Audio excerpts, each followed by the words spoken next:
Have you ever felt like your Spanish lessons are missing a little something? Do you want to go from the student who only speaks textbook Spanish to actually sounding like a native?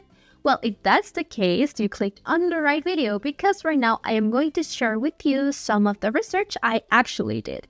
Because as a language enthusiast, I know that you want to go further than just, hi, hello, my name is yada yada yada, and be actually included in the conversations. But you often find yourself wondering, is it too formal? Is it too unnatural? Am I being too rude? Hey everyone, welcome back to our Spanish learning adventure. I'm Katy from Spanish 55, and as we stated at the beginning of this video, it is actually a great deal when learning a new language to use it in real-life conversations.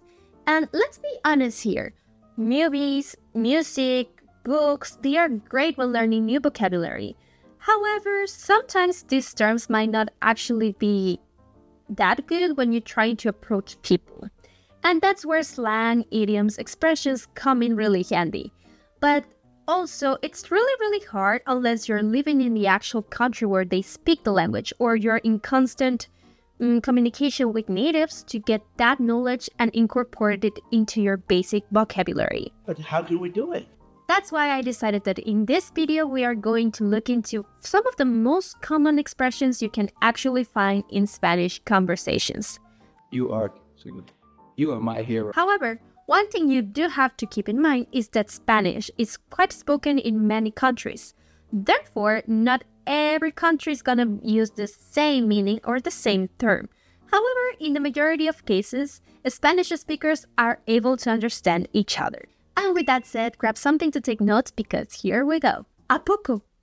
So this one comes from Mexico and it's similarly used as into no way or seriously.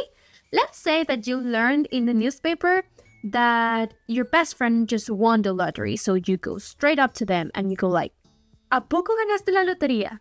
Hacerse bolas. This one is actually really funny and it also comes from Mexico.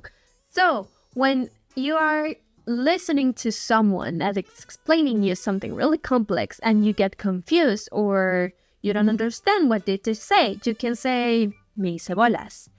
It's basically like saying you're getting tangled or mixed into something. So let's say that you're receiving instructions from somebody. They finish and you say, me hice bolas con las instrucciones. I got confused with instructions. Now another expression that might come in handy in Chile, it's cachay. Did you understand it? Well, when you say cachay to another person, it's basically saying like, did you get it? Now let's say that you just let out some piece of good news and they don't believe you. So you want to say that something is true or real. So in Argentina or Uruguay, you can use the word posta. Lo que te digo es posta. Another way to verify if people are actually paying attention to what you're saying is viste.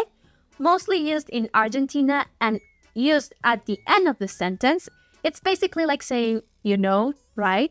Estuvo genial la fiesta, ¿viste? So now you have some more natural ways to say that something it's kind of hard to believe and to say that something it's actually true. But how do you state in the first place that something is really cool? Well, it will depend on the country that you're saying it, but most likely if you go to Mexico, you can use the word padre. Just like that, padre. The song is really cool. La canción está muy padre. But let's say that you go to other Central American countries. You can also find bacán, bacano, bacana, chévere. They all have the same meaning, something that's really cool or awesome. Cool. Now let's move a bit from continent and let's look at what Spain Spanish has to offer. So when you actually want to say me gusta in Spain, you can say me flipa.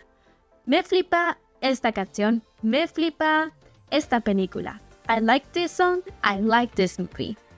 But what happens when things go wrong? How can you express how bad is it? Que chungo. From Spain, you can also use que chungo.